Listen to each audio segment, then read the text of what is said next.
Hey, and welcome to my series, Women in the Bible and What Fragrances I Think They Will Wear. Imagine being a woman that's not in the land of the living. A man comes to stand over her and tells her to get up.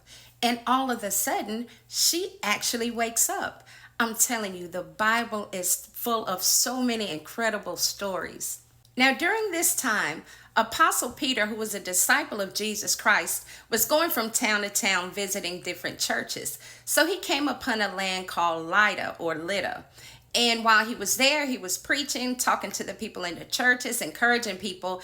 And two disciples from a town next door called Joppa asked him to pull up. And he was like, okay, bet. I'm coming. The two disciples wanted Peter to come over to Joppa because a lady that was well loved in the community had passed away.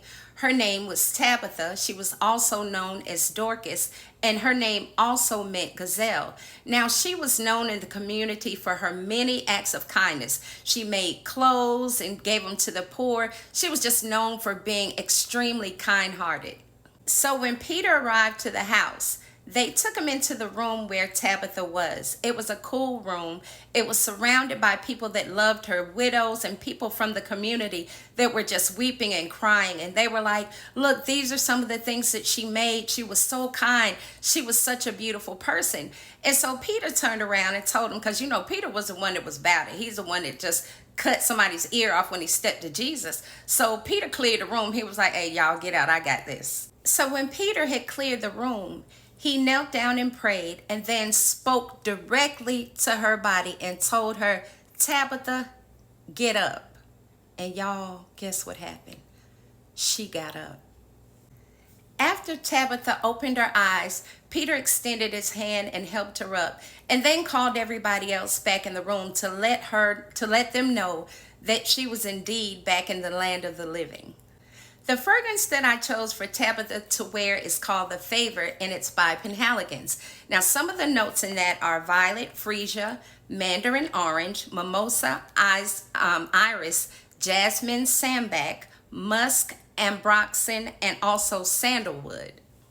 Now, maybe you're wondering why I chose The Favorite by Penhaligon's. The reason I chose that is because you are God's favorite. I keep wanting to talk about women in the Bible. God wants me to keep on talking about y'all. Every time I turn around, he wants me to talk to you all and about you all. You may have some situations in your life that need to be resurrected like Tabitha did.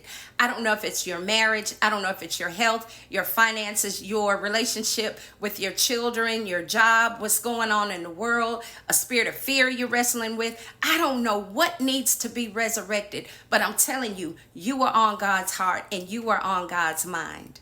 Some of you all may be wondering, wait a minute, hold up. You mean to tell me that Peter raised somebody from the dead and not Jesus? Yeah, Peter did it because Jesus told us, hey, when I leave, greater works than these will you do in my name. And today, I'm telling y'all, we need the power of Jesus Christ. We need it to resurrect hope, to resurrect faith, to resurrect this lukewarmness that a lot of us are wrestling with. We need the power of God. So two things I want to leave you with. Number one, God is not giving you the spirit of fear, but of power, love, and a sound mind. Number two, he said, call upon him and he'll answer you and show you great and mighty things. Now, this story about Tabitha was found in the New Testament in Acts chapter 9, verses 36 through 41. Thank you so much for tuning in. And by God's grace, I'll see you again next Sunday.